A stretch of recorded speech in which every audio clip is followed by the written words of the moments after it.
Et on va se tourner maintenant donc, vers le secteur de l'industrie, puisque nous poursuivons avec Madame Mélanie Doré, qui est usineuse, ou plus précisément en formation au pôle formation des industries technologiques pour apprendre le métier d'opératrice réglusse sur machine à commande numérique.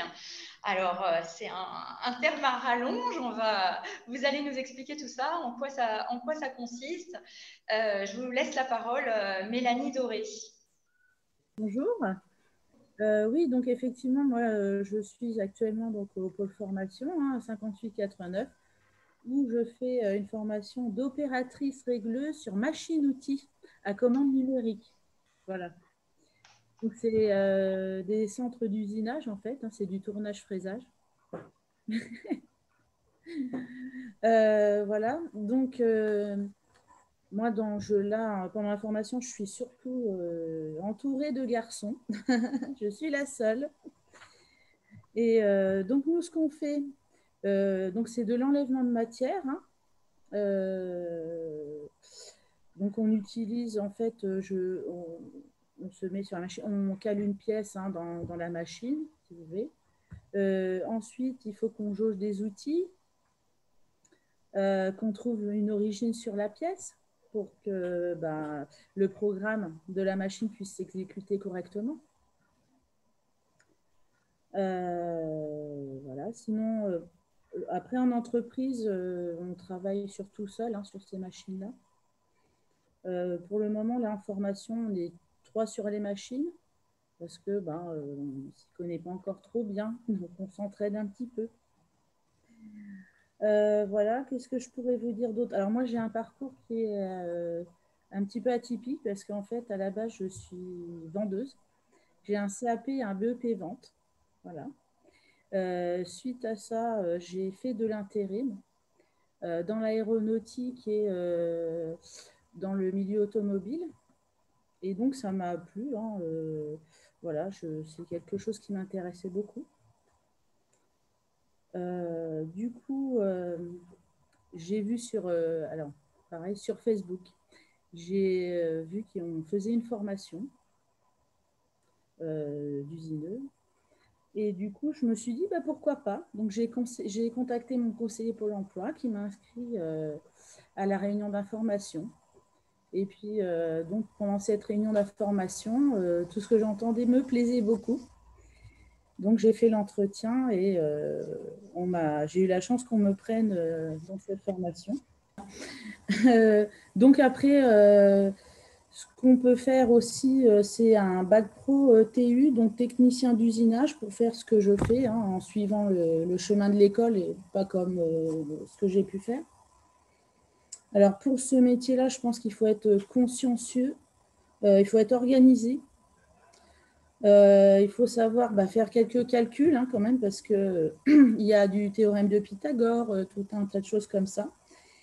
Et puis, c'est intéressant parce qu'une fois que la pièce est finie, on fait aussi un peu de contrôle. Donc, c'est-à-dire qu'on a des appareils de mesure quand même pour contrôler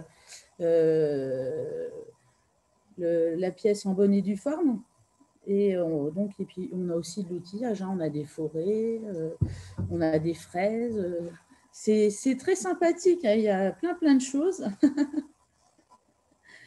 Voilà.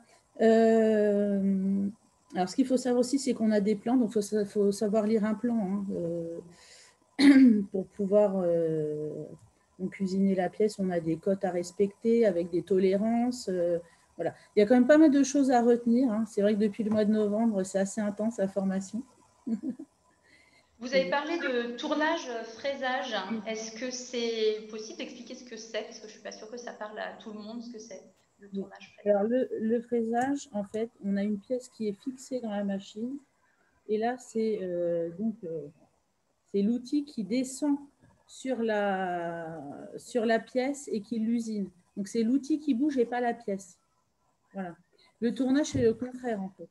C'est la pièce qu'on bloque dans des morts, qui tourne sur elle-même. Et là, c'est l'outil vient, mais c'est la pièce, et vient se plaquer contre la pièce. Et donc, c'est ce fait-là qui l'usine. Voilà. Mais c'est la pièce qui tourne et non l'outil. Voilà. C'est la différence entre les deux. D'accord. Une petite précision donc de la directrice du CIO, on le trouve aussi au lycée Fourier à Auxerre, ce bac professionnel. qui s'appelle TU pour technicien d'usinage. Oui, c'est ce que j'ai dit. Une question du Collège de Saint-Florentin, l'insertion dans le métier, est-ce qu'elle a été compliquée avec les hommes, sachant que vous avez commencé par dire que vous étiez la seule? Non, c'est pas compliqué avec les hommes. Après, pour être sincère avec moi, ils sont plutôt gentils, plutôt protecteurs. Mais bon, après, je pense qu'il faut quand même avoir un certain caractère. Il faut quand même s'imposer. Voilà. Parce que sans faire exprès, bon, bah voilà, des fois on me coupe la parole ou oh, bah, attends, je vais le faire. Oui. Non. Bah, du coup, il faut quand même être un petit peu. Oui. Il faut savoir s'imposer. Alors, une autre question, est-ce qu'il y a beaucoup de débouchés avec cette formation? Est-ce que quand vous aurez fini votre formation, donc elle dure combien de temps tout? Alors, 6 mois. Quand vous allez arriver au terme de cette formation, est-ce que vous avez des perspectives d'embauche assez importantes? Alors, oui, parce que avec cette formation, vous pouvez travailler dans l'aéronautique, vous pouvez travailler dans l'automobile, et même dans le bois. Voilà. Donc, tourneur-fraiseur, oui, c'est un métier qui est quand même assez recherché. Donc, il y a pas mal de débouchés, effectivement. Oui, on voit beaucoup d'offres d'emploi pour ce métier-là. Il y a une question qui concerne la matière que vous utilisez. Donc, vous formez des pièces, mais plutôt dans quelle matière? Oui, il y a beaucoup de matières. Alors, il y a l'acier, du laiton, du nickel, enfin voilà, il y a vraiment, on peut faire beaucoup de choses. D'accord. Et alors, vous disiez que lors de la réunion d'information, il y avait plein de choses qui vous avaient plu. Qu'est-ce qui vous a plu particulièrement, du coup? Qu'est-ce qui vous a donné envie de faire cette formation? Qu'est-ce qui vous a attiré en particulier? Moi, ce qui m'a attiré, en fait, si vous voulez, c'est le fait déjà de faire quelque chose où on est amené à réfléchir, en fait. Parce que c'est vrai que dans les réunions d'information où j'ai pu aller, c'est souvent, voilà, moi j'appelle ça du presse-bouton, c'est-à-dire qu'on y va, on appuie sur le bouton et on n'a pas besoin de réfléchir, en fait. Donc ça m'a plu parce qu'il y a quand même beaucoup de choses à intégrer. Il y a de la réflexion. Donc moi déjà, ça m'a beaucoup plu. Et puis ensuite, travailler sur des pièces qui vont dans des avions, dans des automobiles, moi je trouve ça merveilleux, quoi, en fait. Contribuer à la machine, en fait, une fois assemblée. Et ouais, je trouve ça génial. C'est surtout ça qui m'a... L'utilisation du théorème de Pythagore, qui doit aussi parler aux élèves de 3e qui sont connectés, qui doivent être en plein dedans.